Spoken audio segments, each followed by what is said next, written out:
How's it going, everybody? My name is Cam White, and welcome back to your favorite weekly horoscope. What the fuck is going on in the universe for June 1st through June 7th of 2020? We have a lot to kind of talk about.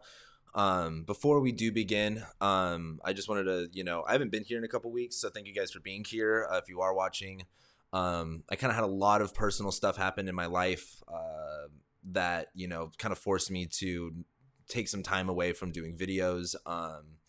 Had lost a family member, had another family member go through an insane thing, and I also quit nicotine, which was a really big deal for me. It's been been on nicotine for like 12 years now, so that was a really big challenge for me to overcome. So I just needed to take some time away from doing videos and just reassess the why behind what I'm doing, why I'm doing it, and just making sure, if I'm doing horoscopes, if I'm, putting videos out there, that I'm enjoying what I'm doing, and that, I'm proud of what I'm doing. And I just, over the past couple weeks, I've been really feeling very indifferent about a lot of things, but also very just curious and explorative about how I feel about certain things, and what exactly it is that I want. So, I think you're going to be seeing a little bit more changes from here, but I think I'll be talking about that at the end of this video. There are a lot more important things, I think, going on right now than, just like what's going on with me. One thing I wanted to say is, sitting here having to record this video of talking about literally what the fuck's going on in the universe when we have some of the biggest riots that we've seen, at least in America. And I'm talking in this video, I know I do have a lot of followers that are, international, that are from everywhere. I'm going to be kind of speaking primarily to my American people today, just because there's a lot fucking going on here, and it's a little bit more important in my opinion. But that's just my American way of looking at it. You know, there's a really deep scar that keeps getting reopened and reopened through police brutality, and there is systemic racism that's built in through how the police force works. And I think the anger and the rage that you're seeing right now is, it's not like it's always been there. It's just actually being, taken out now. It's being represented. It's being shown. And, it almost, I don't want to say I didn't see this kind of coming in the astrology, but it almost doesn't surprise me with the Saturn-Pluto conjunction. And so one thing I just really want to say, that, at this moment, Black Lives Matter, I think this is a really big time to really look at our police system. Because, I mean, like, when you think about this, as Americans, we should be pretty pissed off that we didn't have masks. We didn't have gear. We don't have doctors or hospitals for this pandemic, but we have a whole military ready to go up on people who are peacefully protesting, which the police have been fucking caught, just like they were in Ferguson, actually starting the fires and actually vandalizing the buildings. And I think as Americans, this is just a really important time to be aware, do what you can while you can, but also what I really want to talk about with this week, because I know all of us have been facing this problem, and it's, triggering a lot of stuff. It's how can we remain hopeful, and what can we do to take care of ourselves? And so in this horoscope, I really want to talk about, I really want to come from the position of, like, how are we going to, like, take care of one another, and mostly ourselves through this time. It's a lot to go through, it's a lot to witness. And, especially if you're, Black, like, I can't even imagine having to keep seeing this happen over and over again. And as a white person, it's so weird watching it from this perspective. And it's just like, it's shitty, and it's, it's just crazy. And so I think, to go back to it, I really want to talk about what this week in this horoscope is like. What can we do to, how can we take care of ourselves? And one thing I wanted to mention was I stopped doing videos for a while to take care of myself. Since the North Node has been in Gemini, there's been a lot of noise. All of these planets in Gemini, there's so much loudness going on right now. And I think it's important to find areas where you can be quiet, where you can experience things being settled, where things being calm. With all these things in Gemini, there's just so much stimulation. There's just so much of everything. It's important to give yourself those areas to decompress, to it's almost like find your deprivation tank. I don't know if you've ever been in one. I've never been in one, but they basically take away all of your senses. Find a deprivation tank and try to relax when you can. It's really important right now. And I think when we do talk about this year in general, 2020 is going to be a hard year. Talked about that in my year ahead horoscopes. And this is, I don't want to say like just the beginning of it, but like we have to understand that, it's about taking care of ourselves in order to kind of like get through it. And I think right now with this week, the one thing I wanted to talk about just to kind of start this week off is on Monday, we're going to be having the moon make a trine to Venus, but most importantly, Mercury is going to be entering shadow on Monday. So when we have Mercury now entering in or now Mercury is now entering into Cancer. It's now in Cancer. It's in shadow.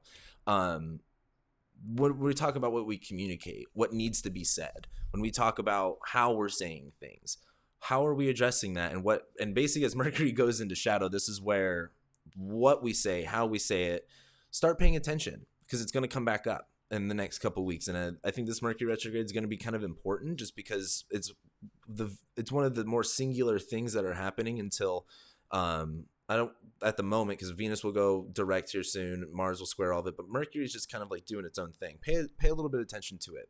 And as we go into Monday, Mercury going retrograde, what needs to be said, what needs to be addressed. When we talk about Cancer, we're talking about nurturing and necessity. Mercury being our ideas, our thoughts, our words. Saying less can be saying more. Knowing when to say, what to say, and when to say it.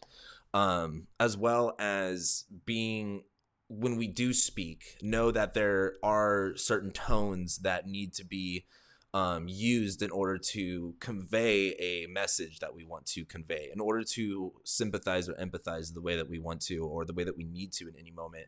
There is a certain tonality. There is a certain, frequency. And I think Mercury and Cancer entering shadow is about really going, at what tone, at what level of rate do I need to speak in order to connect, because this is, when we think about Cancer, it is a dual-bodied sign. We are trying to mesh two things together here. And as we go into Monday here, let me pull up the chart. I got the chart here for you guys again too. As we do go into Monday, we're going to be having the moon in Libra make that trine to Venus. Venus is combust right now. It's still underneath the sun. There's this, we don't know what we want, but we want something better, and we're not really seeing it. But the moon in Libra finding some balance and kind of being able to gain a better idea of what we want, I think is what's going to be kind of going on as we go into Monday. And as we do kind of have Mercury go into shadow and the moon shine Venus, I think this is a time to really go, hey, not only what do I need, or I shouldn't say what do I need, it's like kind of like what I need is what I want. Understanding my needs are what's going to make, understanding my wants a lot better, because if we don't have our needs, we can't really get our wants. So as we go into Tuesday, we're going to be having the moon square Jupiter. The moon's going to then enter Scorpio and make a square to Saturn, and we're also going to be having Venus make a square to Mars. Tuesday's moon transition is kind of weird because the moon making a square to Jupiter as it leaves Libra is going to be kind of frustrating, because Libra wants to delegate. It just needs to balance a little bit more, but Jupiter just doesn't have enough to give it. Here, let me go ahead and show you the chart real quick. Oh, I put that for hour. Let's put that for day. Go over. Well, I also need a drink of water. So as the moon goes into Scorpio, where's Jupiter at? Oh yeah, it'll make that square to Jupiter. And it's kind of like, what do I need to balance? What needs to be delegated? What do we need to understand what's value? Like, it's kind of like Libra is like understanding the value of things, like breaking down the value of things. And as it makes that square to Jupiter, there's kind of like this area where there's where we want to put more. It's kind of like not finding it. It's being scarce in the abundance of something. So I think as the moon squares Jupiter, it's kind of like, yeah, we may not have the abundance of what we want. And as the moon moves into Scorpio and makes that square to Saturn, it's kind of frustrating because the moon in Scorpio is, physically, emotionally, like holding on. It's very tense and gripped. And as it's squaring Saturn, these are both fixed signs, like, things staying the same and two sides not budging on something. And so as we go into Tuesday, I think as the moon goes into Scorpio, this is going to be kind of a time of like, don't get in your own way. Don't, just because it's, and especially with the moon being in Scorpio, it's easy to be angry and frustrated. And it's also easy to want to bury those emotions or Feel like you need to have like control of them. As it's squaring Saturn too, there's this, being upset with authority or how things are, and it's frustrating. It's very fixed energy, right? On Tuesday, how can we release tension? How can we create flow? How can we, because the good way to look at this is kind of like, this is a moon in Scorpio squaring Saturn in Aquarius. We have the water bearer. The water bearer, what I like about the imagery of Aquarius, it's that it's always the water bearer pouring the water out, which I never understood, but I like that analogy for the moon in Scorpio, because the moon in Scorpio wants to hold things in, right? And holding things in isn't always the best idea, but I think it's about being conscious about where we're pouring the water out into.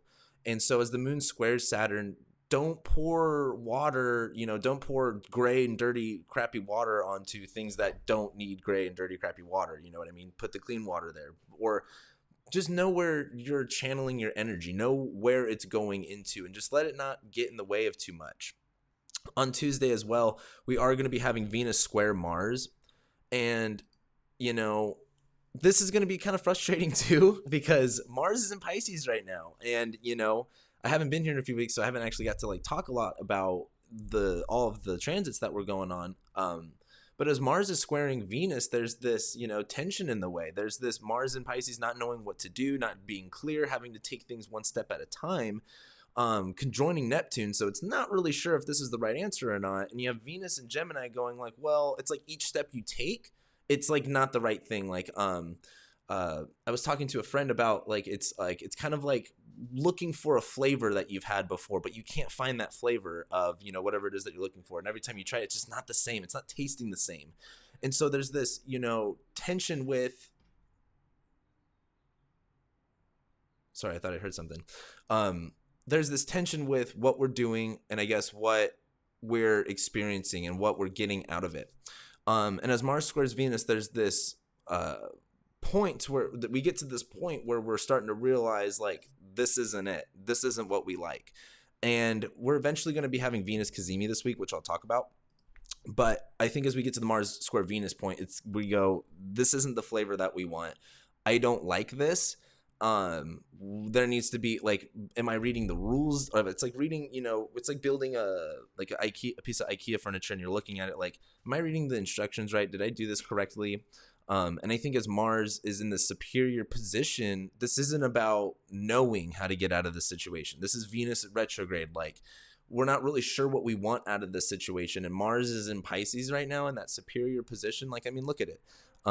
This is the time to take things one step at a time. Keep taking things one step at a time, because we're not going to be able to see exactly what lies ahead. We have to take things moment by moment. Then we get into Wednesday, and then we're going to have Venus go Cazimi. Venus is going to conjoin the sun, and we're also going to be having the moon actually make a trine to Mars. Now, as we get, this is going to be a little bit more exciting, because when you have Venus conjoining the sun, this is when we're getting clear about what we want. This is the realization that like, I understand what I don't want, and I understand what I'm starting to move forward to, because this is the transition of Venus going from evening star to morning star. And that's a big deal, because Venus as the evening star is more receptive to energy, and Venus as the morning star is more pursuant of energy. It's more like, I want to go for this. Venus in the evening is kind of like, I'm getting this.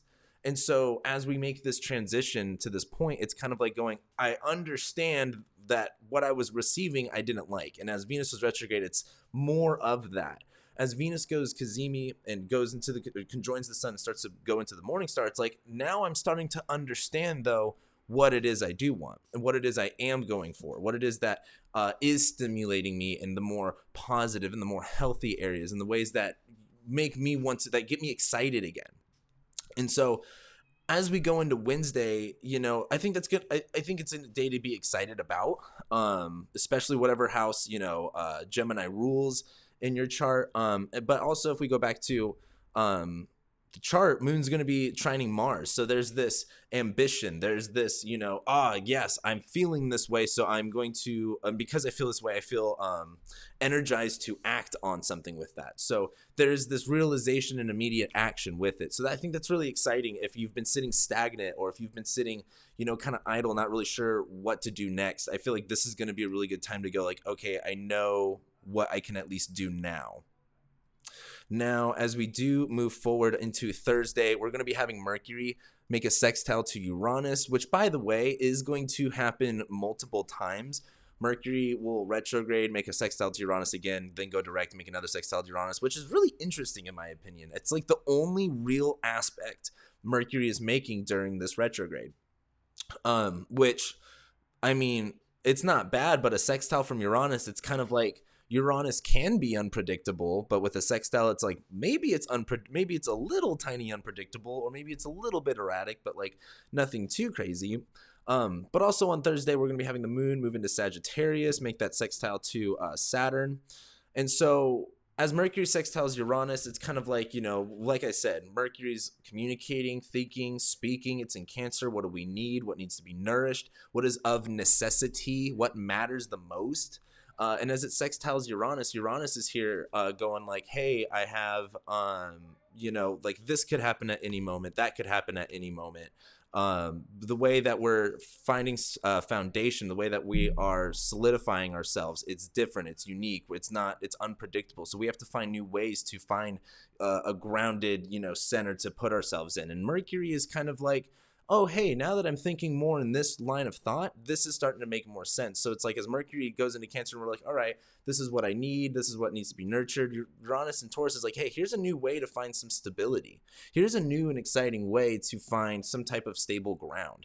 And so I think if you're paying attention enough on Thursday, I think you're going to be able to find that. But also on Thursday, Moon's going to be in Sag, and it's going to be making that sextile to Saturn. This goes from the Moon in Scorpio of like, what are we holding on to? What's like really, deep and, gunky, to the Moon in Sag of like, all right, it's time to run away, or it's time to go with something. It's time to figure out where we're going, what we're doing. And as it sextiles Saturn, there's this constructive sense to it. Saturn's in Aquarius. We're doing things new. We're literally in new, unprecedented times right now, like in so many different areas.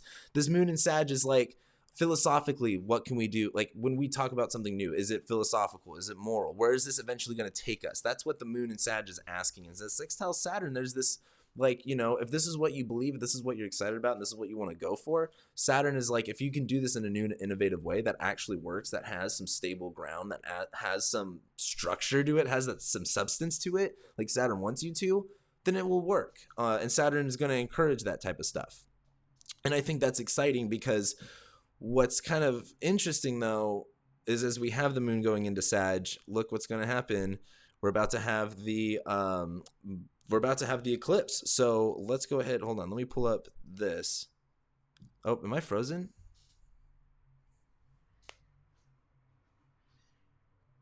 I guess I'm frozen. Oh, well. You can still hear my voice. I'll probably eventually unfreeze. Oh, man.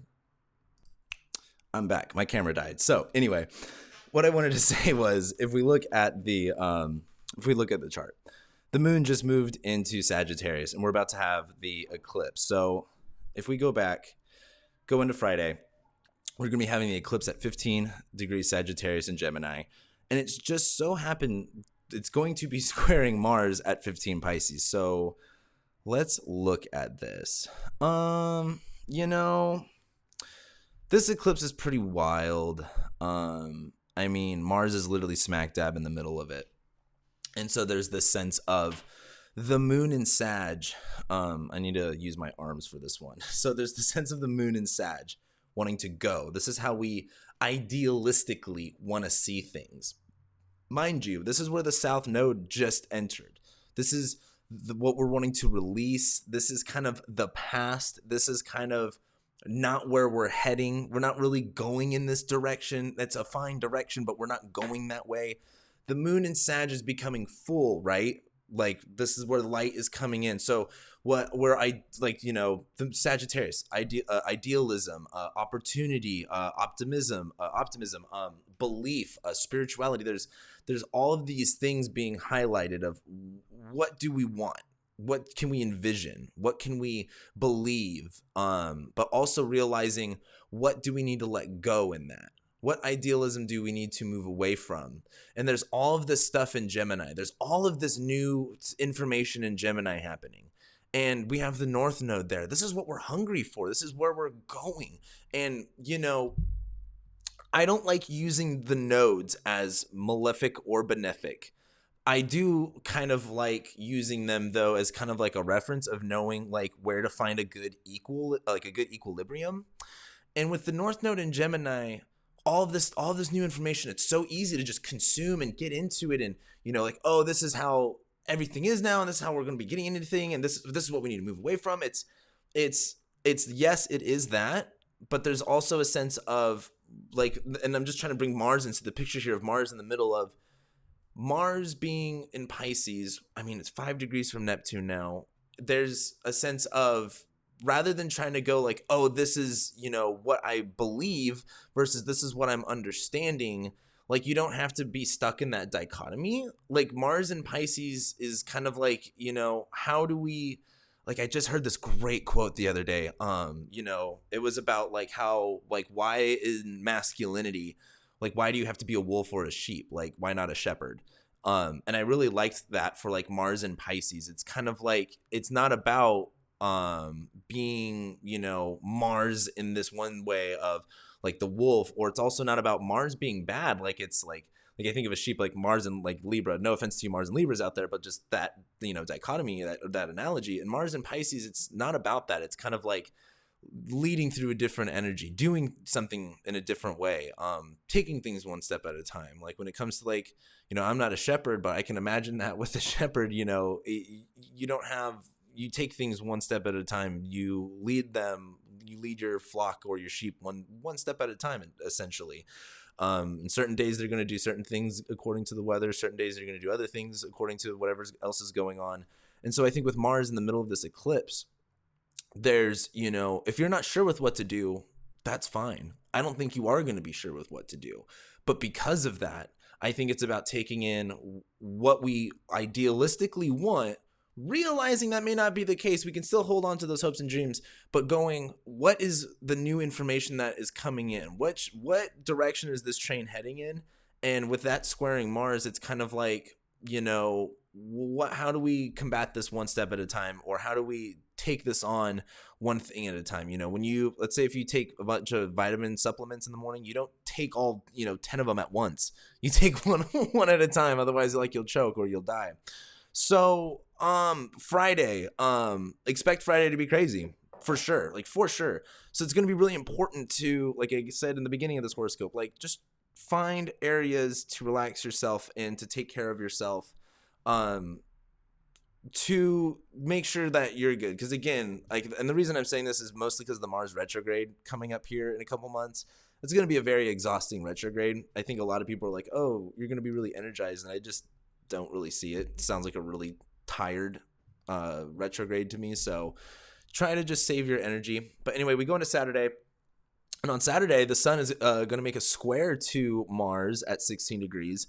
And this is really interesting. And also the moon's going to move into Capricorn. But why is, you go, Cameron, why is it interesting that the sun's squaring Mars? What does that have to do with me? This is the starting point of the retrograde phase. This is when, in the hero's journey, this is when our hero is given a problem. This is when the hero's, like, you know, initiated. This is when things begin.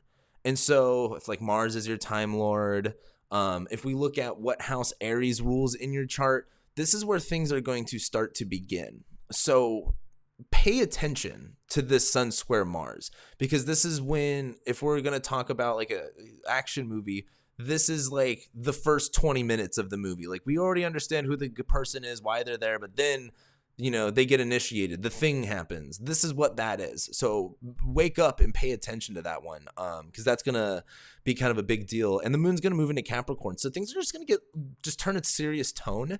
Luckily, Saturn isn't in that sign anymore. The South Node isn't in that sign anymore. It's not as intense, but it still goes back to being serious. And if we move on into, Sunday, the moon's going to be making an opposition to Mercury, and that's basically how we're ending this week, and this weekend. Basically, I mean, the moon's going to be in Capricorn. The moon will eventually make an opposition to Mercury, and I kind of jumped Saturday to go into this because with the moon being in Capricorn, being more serious, being about more like how do we detach, what do we need to take care of, what do we just need to get done, essentially, and not necessarily feel. Feelings, it's important to feel, but it's also important to know how feelings are actually, like, what they do and how they work. And it's sometimes better to go by a plan and stick to the plan than by your feelings.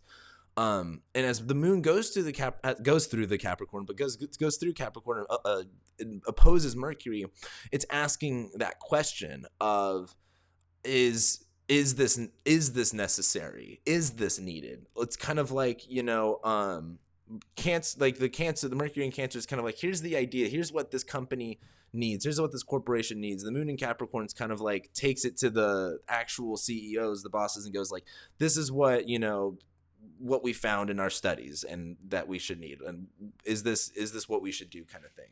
And I think to bring that analogy to more personally, it's kind of like telling yourself, like, this is what I'm saying, this is why I'm saying things more empathetically, more sympathetically. I'm communicating with more necessity and saying less when I need to and saying more when I need to.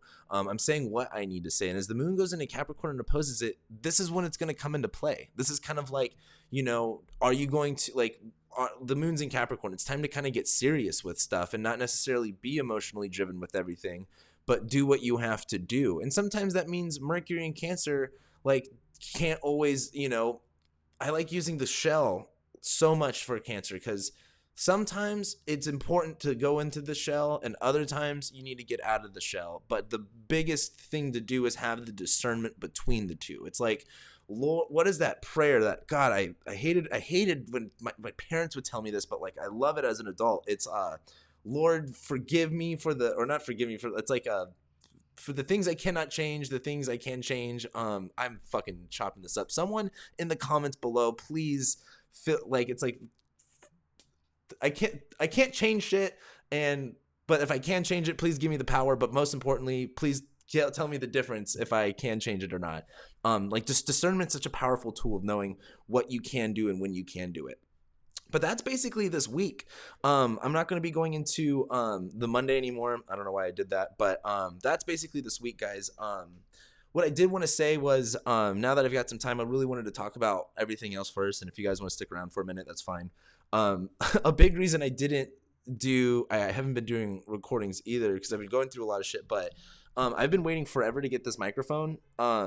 Because of everything that's been going on with the coronavirus, it's been hard to get microphone stuff. But then I got this originally when a long time ago, 2 weeks ago, but it basically didn't work. So, and when I did that live stream, I just had really shitty audio. So I wanted to make sure I can get something like this, to do this type of video format. I think I'm going to I may not always do the live video on YouTube, but I'm going to keep doing my weeklies and even my monthly horoscopes like this. That's also why I didn't do my June horoscopes, because I didn't have a microphone and the audio from my computer just sucks ass. So I needed to change it. Another big thing, I'm thinking about actually starting to go more live on Twitch. Sounds super fun. Not a lot of astrologers on there, and I think it'd be a cool way to integrate astrology there. I'm gonna be doing monthly horoscopes again. I know I said I was gonna do June horoscopes, but I did not have this microphone, and I was just trust me when I say it'll be worth it. July's horoscopes are gonna be awesome. I hope you guys liked this format of how I kind of labeled things this way. I think I'm going to keep that going. Makes things really easy to read. I didn't do this one live simply because I wanted to really see how the audio was going to sound just recorded and how the quality of this was going to look just on the recording level of it. So let me know what you guys think. Not a whole lot of big changes on the way. I just needed a lot of my own time to reflect But I feel like I'm ready to put out a lot of bigger content, more fun content. So just expect that. But yeah, I think just to kind of close this out. Oh, next week we have Mars conjoining Neptune. So expect more confusion. That's another reason why I didn't really say what's going on next week, because not a whole lot's going on, and it's kind of really confusing, and we'll talk about that, of course, more next week. But yeah, I just wanted to just let you guys know. That's what I've been up to. We're living in some fucking crazy times right now, guys. It is absolutely insane. It's just it's blowing my mind what we're actually seeing. And it's crazy too. Well, the other thing too is I'm kind of scared to kind of talk about or like say anything specific, simply because I do not want to get like, I haven't talked too much about the coronavirus thing. Try not to get defunded on my YouTube. And they're pretty strict about that. So I just think what's going on right now is really crazy. I think it's also really needed. Like it's so needed. It's time. It's fucking time to change this shit. And let's go. And I think it's important for us as astrologers to look at the astrology and be able to see it in the real life. And when we talk about the Saturn conjoining Jupiter at the end of this year, because that's what we're all kind of building up to, essentially. Like, Mars is going to retrograde. We still have to do a lot of changing and a lot of revamping to get there. But there's a lot changing with that Jupiter-Saturn conjunction. I mean, look at Mars-Saturn conjunction. Fuck, that shut the whole fucking world down. Wait till Jupiter ends up in the picture. The greater benefic. I think, there's going to just be some big changes, and it's only beginning. So I think, and on a personal level too, I can't emphasize this enough. If you're not making personal changes right now, the ones that you've always wanted to, like, what are you waiting for? I don't like being I'm not the type of person that's like, oh, you're on quarantine and you have, or if like, you have the stimulus check, make a business out of it or whatever. But like, this is a big wake up call, I feel like, to everybody. Like, what's really going on? What are we really doing? What's really happening, and what's really happening for you? What are you taking control of in your life? What are you changing? What's worth paying attention to? What's worth giving energy to? I just think this is just a really big time for awareness, on every different level. And the second you become aware of it, something that you want to change it. This is the fucking time to do it, in my opinion. So I think I'm going to leave with that. Thank you guys for being here again. I really hope you guys like this format if you watch this all the way to the end. And yeah, next week Mars conjoins Neptune, so I'll be doing this. I'll be doing the July horoscopes, and I'll just be talking to you guys more from here on out. So love you guys, and I'll see you next week.